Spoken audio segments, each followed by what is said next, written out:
Impatience. Electric blue moon. If I don't take care of it, it'll never happen. A story.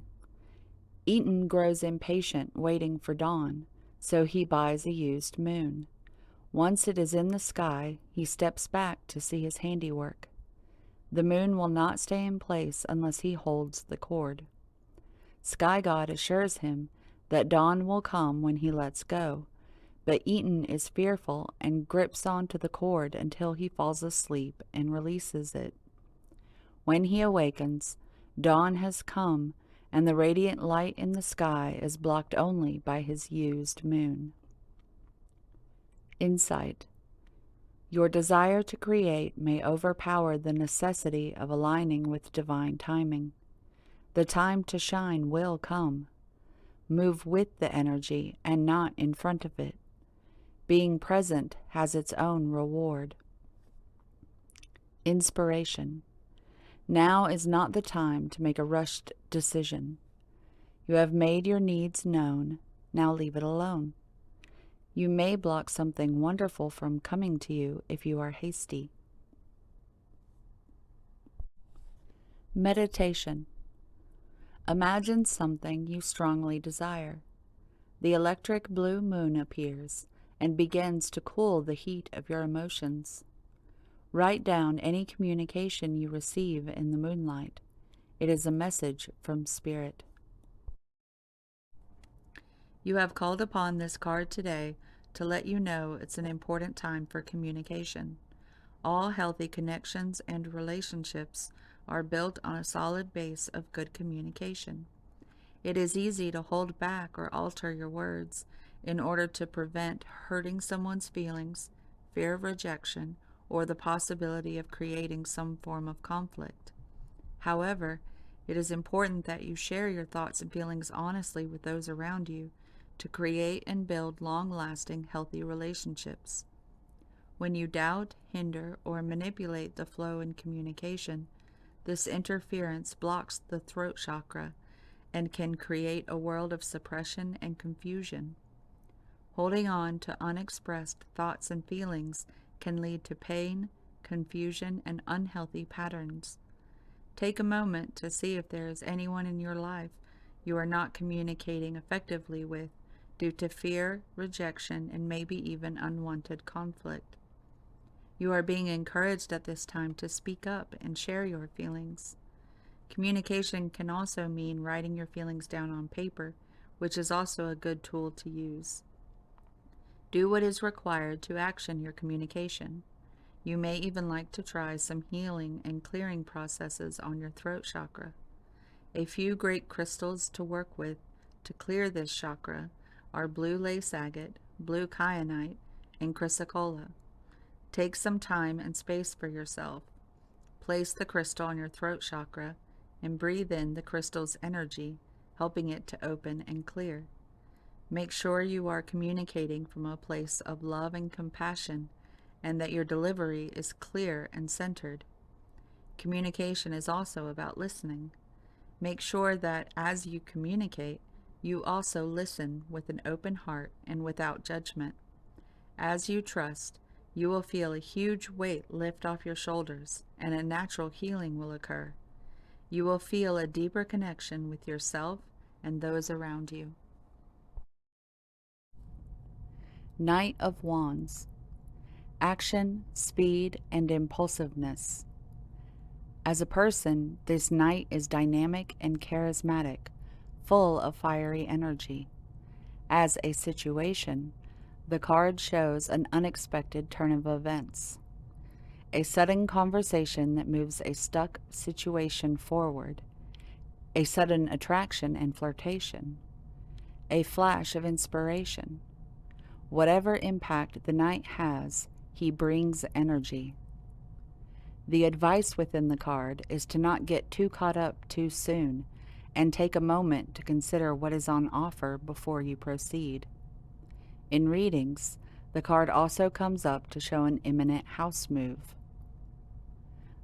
I make decisions without pressure. Coagulatio is the great alchemical operation of Earth. By way of this operation, we experience that which was fluid turning into a solid formation. The formerly disparate ingredients begin adhering together into a fixed and solid unit. The result is visible, reliable, and eventually concrete. When you hear the phrase, "it is finally taking shape," coagulation is underway. The shadow aspect of coagulatio is that the elements may have come together without much awareness, and in turn, they become unconsciously attached. Inertia and resentment set in. The parts can no longer separate, even if they wish to. Many long-term relationships have coagulatio aspects, a naturally occurring codependency by which both parties feel unseen or unknown as individuals. The work of coagulatio is to experience the merging with other while not losing oneself in the mush. Gate 11. The Conceptualist. Challenges: to sort through and manage all the ideas and inspiration you hold. To trust that the ideas that are yours will show up for you in an actionable way. To value yourself enough to value the ideas you have and to wait for the right people to share those ideas with. Mastery: the awareness that you are a vessel for ideas. To understand that those ideas are for you to hold and protect until the right person comes along for you to share them with. To relax as the vessel and know that not all ideas are yours to build upon. To use the power of your imagination to stimulate the imagination of yourself and others. Expression when unbalanced: desperately trying to force every idea you have into manifestation. I am a divine vessel of inspiration. Ideas flow to me constantly. I protect and nurture these ideas, knowing that my purpose in life is to share ideas and inspiration with others. I use the power of these ideas to stimulate my imagination and the imagination of others. I trust the infinite abundance and alignment of the universe and wait for signs to know which ideas are mine to manifest. Sink into the dreamlike inspiration of the star. She sends a message of divine timing and renewed hope, and she guides you to reach for that string of serendipity and faith. Your future is increasingly bright, and you are blessed by the universe. Your core purpose is beginning to bubble at the surface of your reality, and your path is intrinsically tied to your biggest missions and brightest opportunities for expansion. Step onto a path of fulfillment and happiness with starlight to guide you. Allow your innate essence to shine through any residual darkness right now. Uncover any limiting beliefs or self-doubt that you are holding on to. Find the courage to voice any unexpressed emotions and release every bit of outgrown energy that is anchoring you to the past. It is time to release and ascend. As you let go, you will focus on the future, and you will find your biggest source of inspiration and love. The stars are aligning in your favor, and it's time to trust them. The word listen contains the same letters as the word silent. Alfred Brendel. Many people claim to be good listeners, yet fail to possess the innate ability to really listen. People often take an active role in listening to one another, adding comments, remarks, opinions, and expressions of reaction to what they are hearing. True listening goes beyond that which can be heard with your ears. Listen for the subtle nuances. Consider the pauses, the thoughtful stares, the wistful gazes. Listen with your heart. Hear the words and allow them to evoke within you a response that gives rise to empathy and compassion. Allow others to really feel that they are being heard. Suppress any urges you have to comment or pass judgment. Allow the story to come forth unsullied by the lens through which you see the world. The more you listen, the more you will learn. When you hold a seashell to your ear, it is easy to hear the whispers of the ocean, every wave as it hits the shore and gently recedes. As you listen to the stories of others, make sure that you pay attention to the small details, not letting yourself be distracted by your own thoughts and feelings. I realize that the most important words are the ones that are unspoken. Oneness is the way. Are you harboring negative emotions because of other people? Look at the people you are resisting and judging. Any troubled relationship is a reflection of an unhealed emotional wound within yourself. When you look at someone else and project hate or judgment, you are hurting yourself in part because you are putting more negativity out into the world. You are being asked to see the people who are causing you stress in a more loving manner. In truth, everything is connected to everything else. We are all one. What you think, say, do, and believe will have a corresponding effect on others and the universe around you. We are all connected through creation. This means that everything you do has a ripple effect and can impact the collective, not just yourself. Remember that your actions matter and make a difference in the world. Divine assignment. Love is within you and connects us all. You can increase your communication with all of life through respect and love. As you do this, you will start to see how similar we are and that we are indeed one. If a person is causing you stress, instead of seeing them as separate from you, use this opportunity to recognize the higher self within you and them. When you become one with the other, you become one with everything in existence. Once you tap into the infinite love and power of your higher self, which is beyond your individual personality, you cannot keep yourself separate from others. Surrender unhealthy relationships. Let go of relationships that don't serve you, including unavailable or toxic people. You deserve to be treasured by others and to be surrounded by positive people.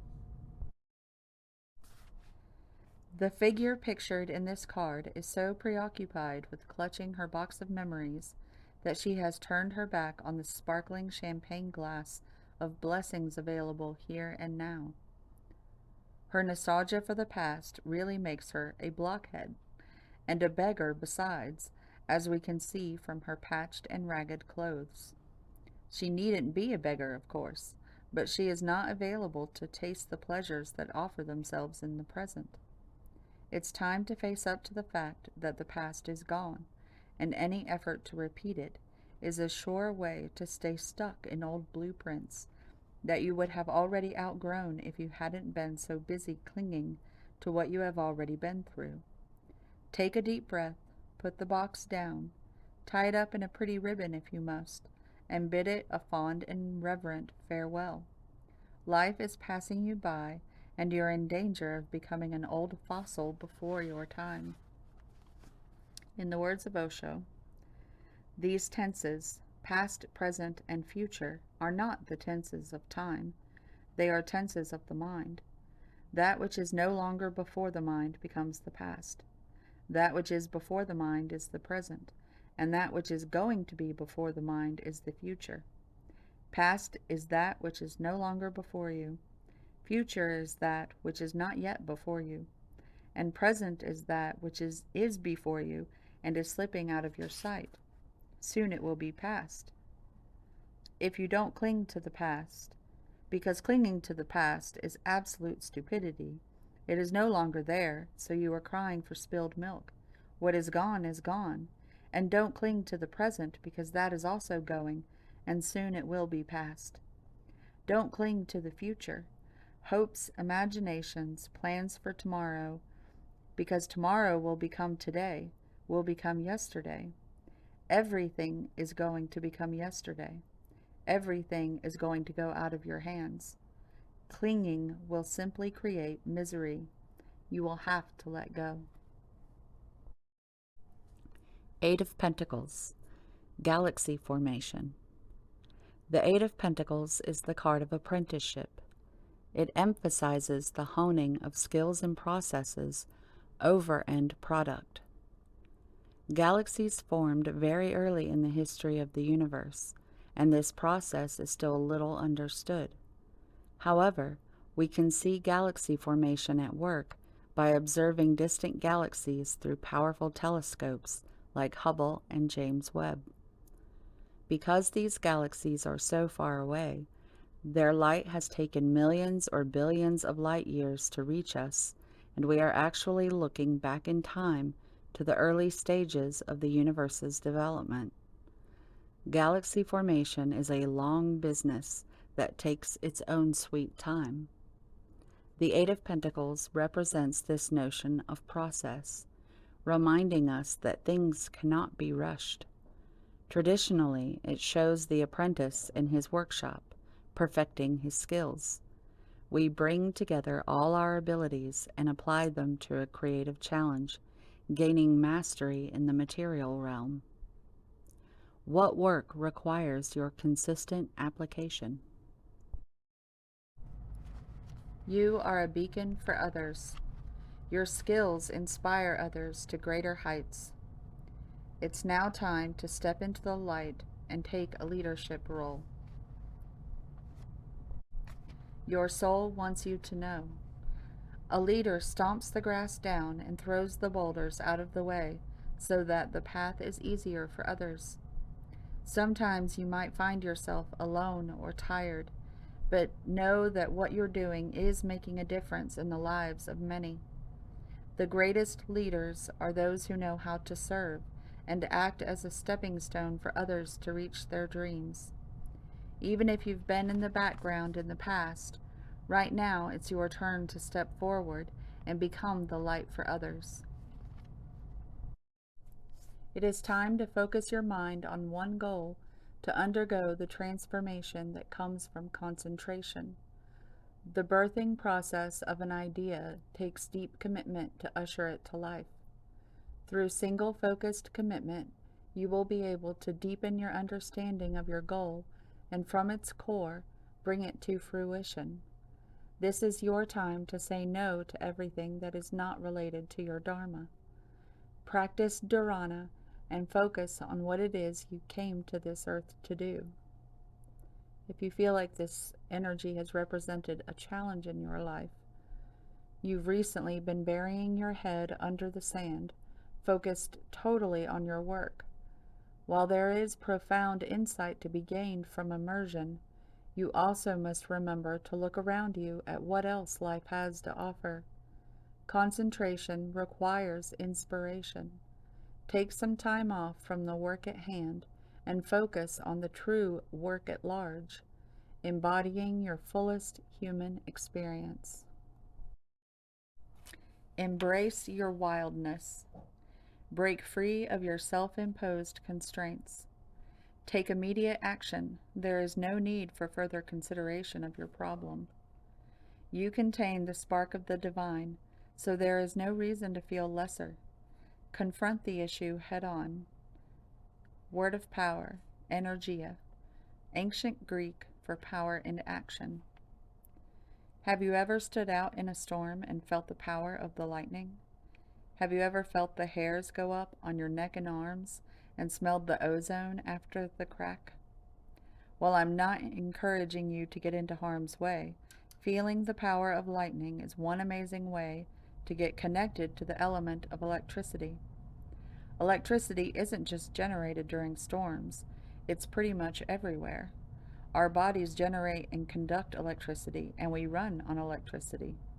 Each of our cells is designed to conduct energy through electrical currents, and the chemical elements in our bodies such as calcium, potassium, and sodium, elicit a particular electrical change.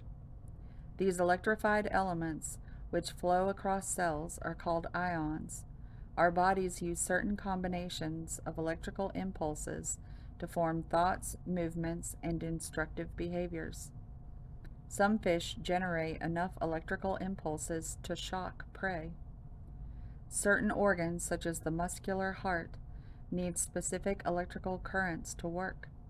The electrical impulses that cause the heart to pump is possibly the best example we can see of how the spark of electricity is vital to our balance and health.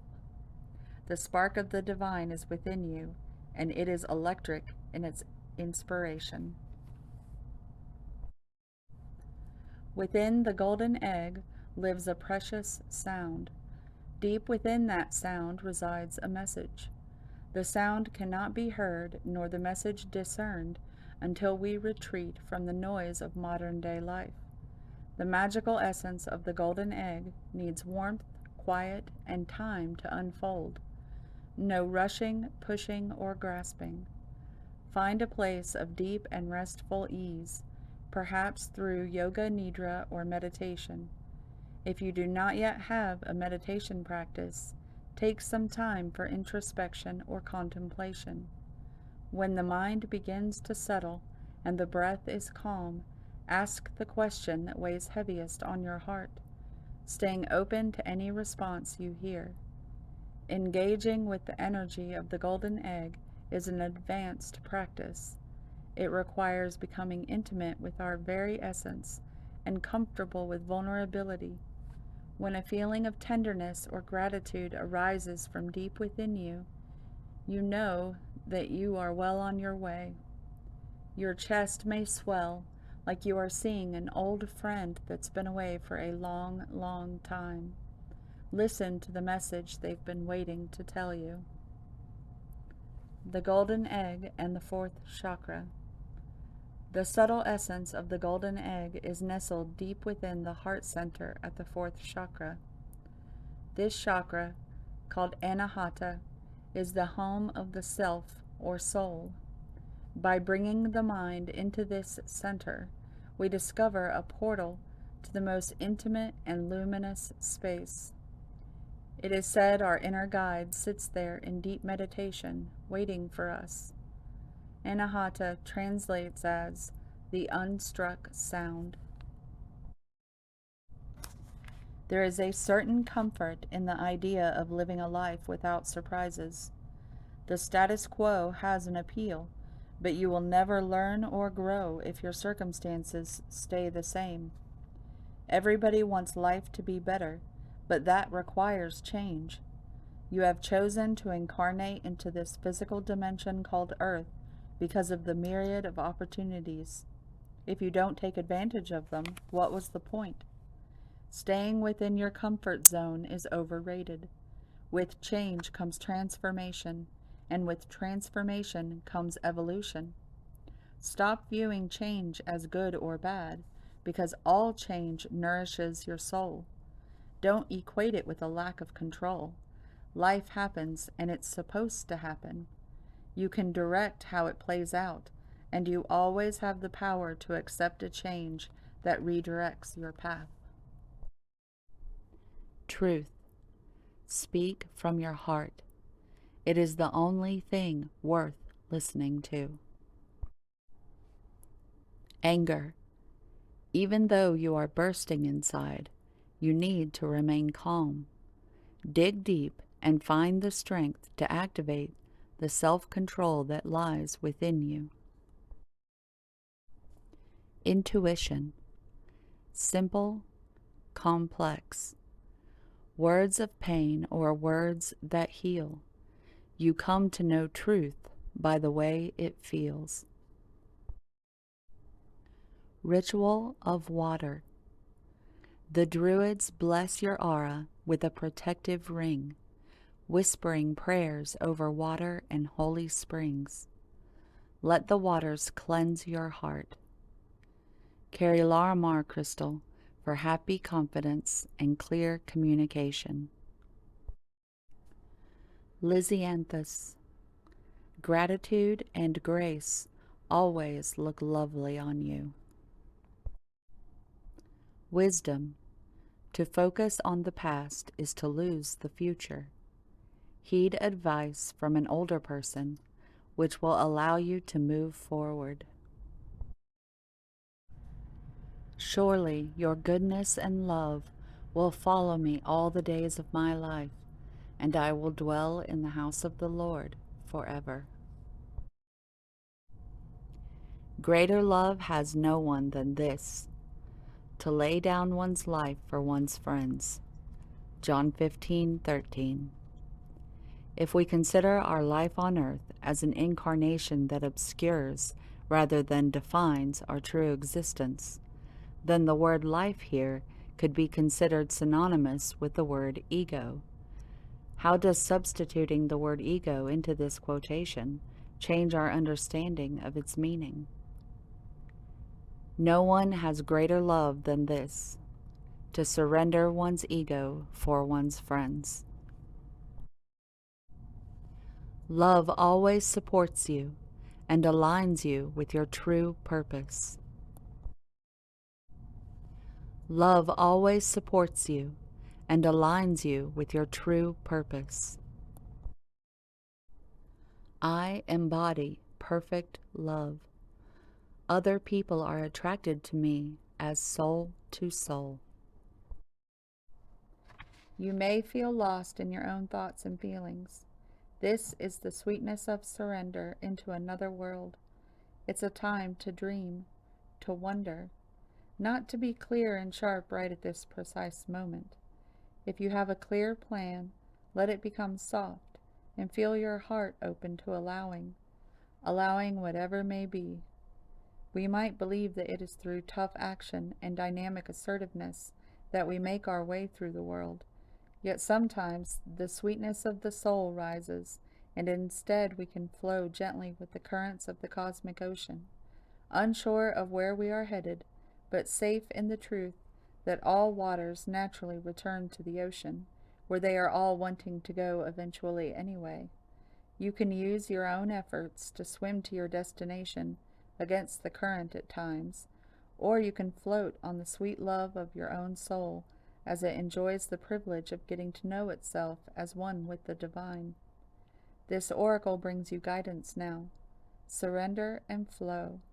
This is not the time to assert your will and try to make things happen, no matter how much you may want to or believe that you should. There is something bigger happening, and everything is going to turn out perfectly according to a far larger plan that includes your well-being too, beloved. Sometimes we have to let go of our expectations about how that bigger plan will be achieved and just let it happen, trusting that it will actually take place even without us striving to make it so. This is one of those times. With innocence I share my heart, a smile expressing with a tear, sweet words and feelings that impart everything that I hold dear. The promise of a blossom high, the air is bathed in fragrant scent. To reach the sun you have to fly, desire wells with love that's meant. To wait for heaven's soft embrace, a fruit so firm and succulent, God's promise must remain so chaste, while passion's glow is slowly spent. Such patience born with time's insight, my soul doth burn in embers light, and savors fresh and moist and ripe, the gift of love when it is right.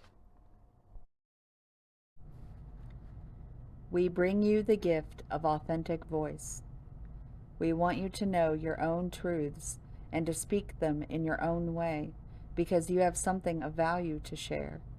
Your inner world, your unique viewpoint, and the person that you are. When you speak from your authentic voice, you help others relax, come out of their heads into their hearts, and remember the truth of who they are as well. Your authentic voice doesn't have to sound like the voice of any other. It doesn't need to always be soft, although in its own way it will always be loving. Your authentic voice has a place in this world and has been designed to be a valuable part of the sacred choir of soul voices which creates music for the universe. As you trust in your authentic voice, your ability to manifest your divine destiny will grow, and your responsible use of the power of your voice will help many. Your authentic voice is like no other. That is why it can take some time to find it. In a way, it finds you, rising up out of the depths of your being until you realize it is there, being written, spoken, danced, sung, painted, felt, turned into poetry, art, music, color, form, and of course, sound. Your authentic voice is the voice of your soul. It is the part of you that speaks in a language not limited by words. It speaks in feelings and truths and visions that others can understand at a deep soul level, even if sometimes their minds do not seem to grasp what you are communicating. The authentic voice, the voice of the soul, is a voice of reassurance, of encouragement, and of love. It can be fierce, honest, and stir up the sort of agitation that pushes issues out of the way and allows the spirit to be free to live as it wishes. It can be tender and kind, gentle and sensitive. It is, just like the divine love that it expresses, not limited to one particular way. As you seek out your authentic voice, you may be inspired by the way other people express their own voice of the soul. That is fine, provided you don't compare yourself with them. If you compare yourself to others and feel that your voice is not as powerful, or loving, or wise, or somehow not enough, stop immediately. Your truths are your own. You have been created according to a divine design, and you are as you are meant to be. That includes your voice. Every voice is meant to be different. There is no choir if there is only one sound. The richness of the choir and the fullness of the sound comes from many voices combined. If you have had fear of speaking up, of being judged or ridiculed for your authentic voice, if you have been shamed through any creative endeavor, or had your feelings, dreams, or visions scoffed at, dismissed by another, then this oracle brings you a particular message. Your voice of the soul is never truly silenced. It never dies. You might turn away from it out of fear of future pain, but in time you will realize there is nothing that can harm this authentic voice of yours. It is resilient, strong, creative, and very, very powerful. It is the divine light in you that transforms into sound and creation. It cannot help but want to be what it is, a divine impulse yearning for expression. It is safe to let it rise up again and be heard. It can be heard by other souls in many ways, sometimes even on the inner planes, as though you are speaking your love directly into the hearts of those willing to receive your guidance, even if you never meet them in person. This oracle also brings you a message that there is more to your authentic voice than you have discovered yet. There is more within you to be expressed, and you are going to enjoy that discovery. You may be startled at times by exactly what your voice of the soul expresses, but you will feel safe in the knowledge that when you are speaking your truth, you are expressing yourself from a place of soul, from a place of love, even if the message you are delivering is something that isn't easy to say or for another to hear. Remember that when you speak with your authentic voice of the soul, you are allowing the love of the divine to speak through you.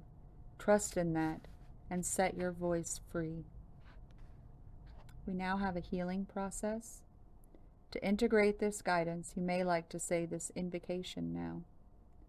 I call upon Spirit and the Divine, who love me unconditionally. Thank you for the divine healing gift of my authentic voice. I allow the unconditional love of the divine to speak through my voice of the soul and deliver its message of love in whatever way serves the greatest good. I know when the divine is expressing itself through me because I feel the authenticity of my voice in that moment.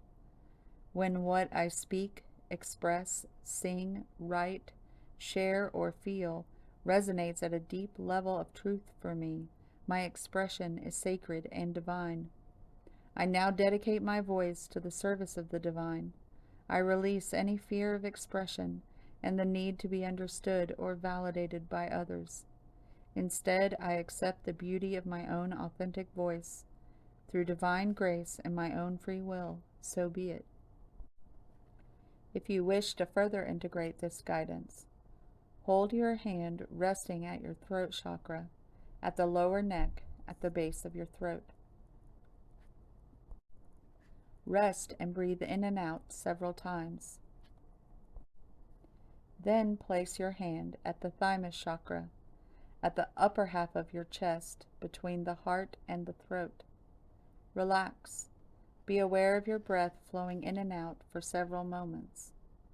Then say aloud, I choose of my own free will, through this and any lifetime, and through all layers of my entire being, to release any fear of my voice, any memory of shame, judgment, ridicule, embarrassment, or suffering connected with my self-expression and authentic voice.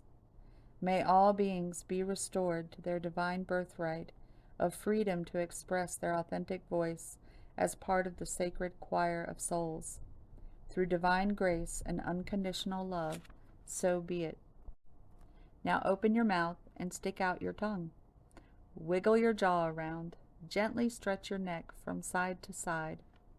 Say aloud, I am free to express my authentic truths. I liberate the voice of my soul with love. My authentic voice can be heard by all those I am meant to help, as the divine wishes it to be, in service to the great plan of love unfolding upon the earth. So be it. Place your hands in prayer position. Bow your head and say, Divine love speaks through the authentic voice of every soul. May this divine voice of love be felt and heard in the hearts of all living things. According to divine compassion, so be it. You can finish your healing process with this affirmation, said aloud 3 times. My authentic voice is a unique and beautiful expression of divine love. I express my authentic voice freely, openly, and with great joy. All that can benefit from my authentic voice hear it through divine grace. If you have drawn this sigil, what you do not see is that you are preventing yourself from the awareness of and experience of positive things. You have decided that if you allow yourself to be aware of or express these positive things, it will lead to negative things. This sigil has come to remind you that the truth is the opposite. Most people draw this sigil when they are preventing themselves from feeling things like happiness, joy, hope, positive expectation, or excitement. It is easy to think that happiness is always a good thing, but the truth is the subconscious mind does not always agree. For some of us, happiness is like a pot of gold at the end of the rainbow. It hovers in the future like an unreachable goal that we dream of, but that we don't think we can reach. How did we end up this way? Because we suffered so much in our lives that happiness began to feel false. Because we felt blindsided by painful experiences. And when that happens, especially when we are feeling good, we start to feel like happiness turns us into sitting ducks. We start to feel as if happiness is vulnerability that leaves us open for attack at any moment. Also, many of us feel as if there is always a give and take in life, and so if we are happy, we are convinced that it means that unhappiness is inevitably around the corner. Here are some important questions to ask yourself if you can't hold on to happiness. Did it feel like the happiness of one or both of my parents conflicted with my happiness as a child? Did it feel like my happiness competed with their happiness? Did it feel like there was no way that both of us could be happy at the same time?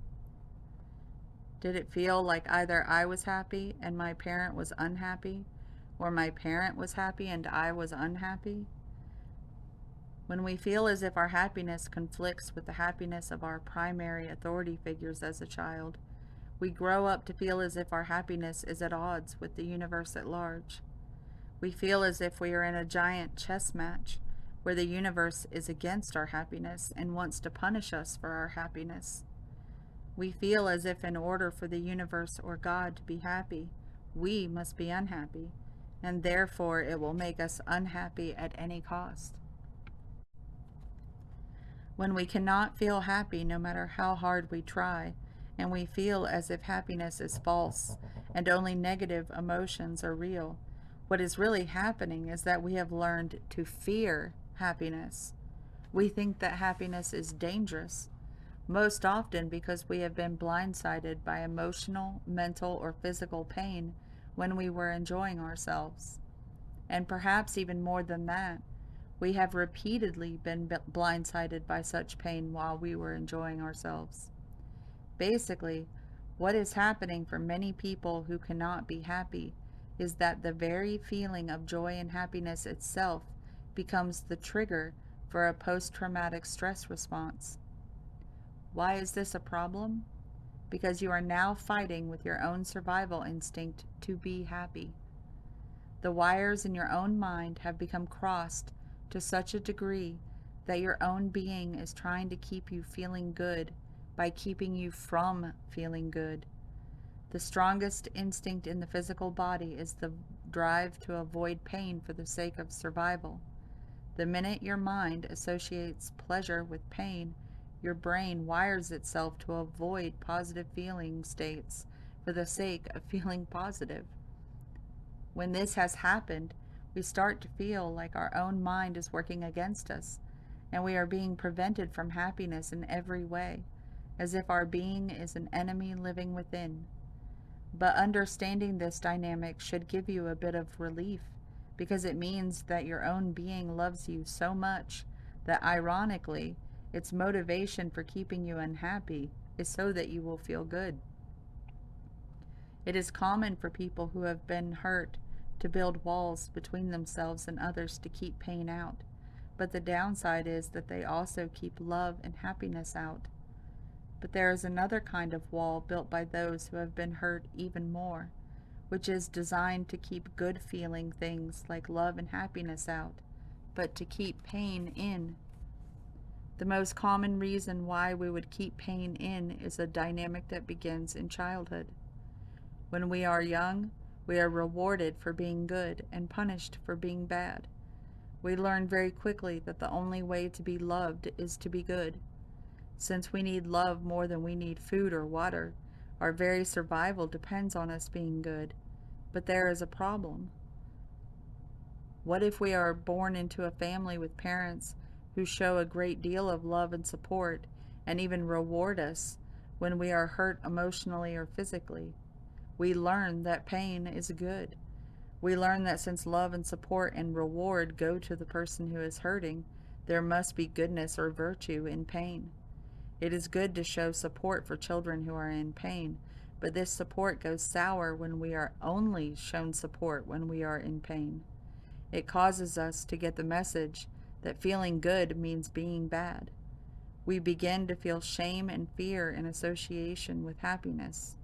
Being bad means being unloved, and thus ultimately dying, and so we begin to see feeling bad as good and feeling good as bad.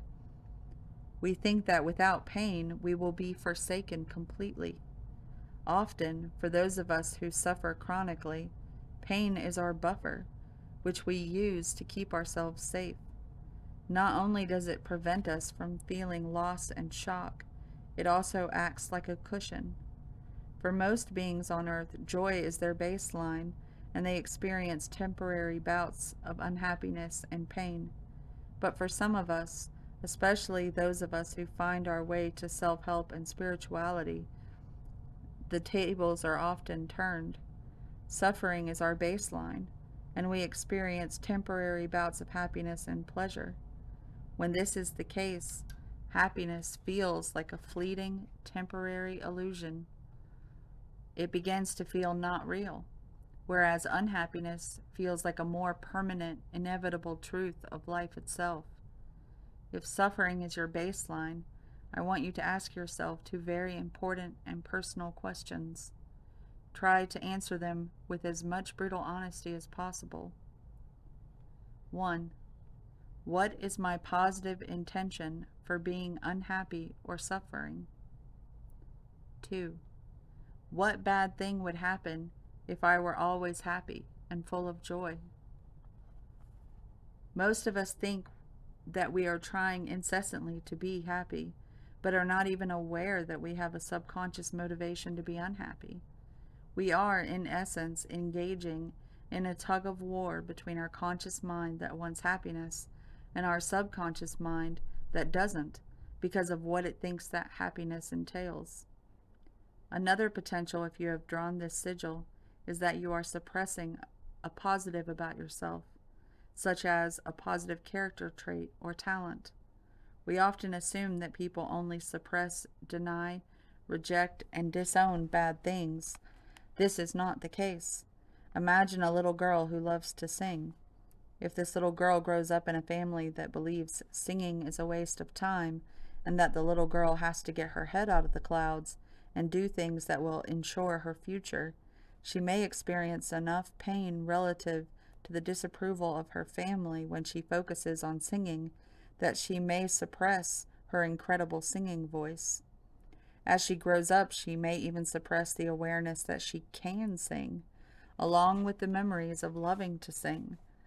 This sigil may have come to you as a calling to rediscover and re-own a positive aspect of yourself that you have stuffed under the floorboards of your own consciousness. This sigil has come to make you aware that in this situation, you are not letting yourself see, feel, hear, understand, or experience the positive. It has come to remind you that you deserve to feel good. You deserve happiness. You deserve to express your truest self, especially those amazing positive parts about you. And you deserve to feel safe when you feel happy.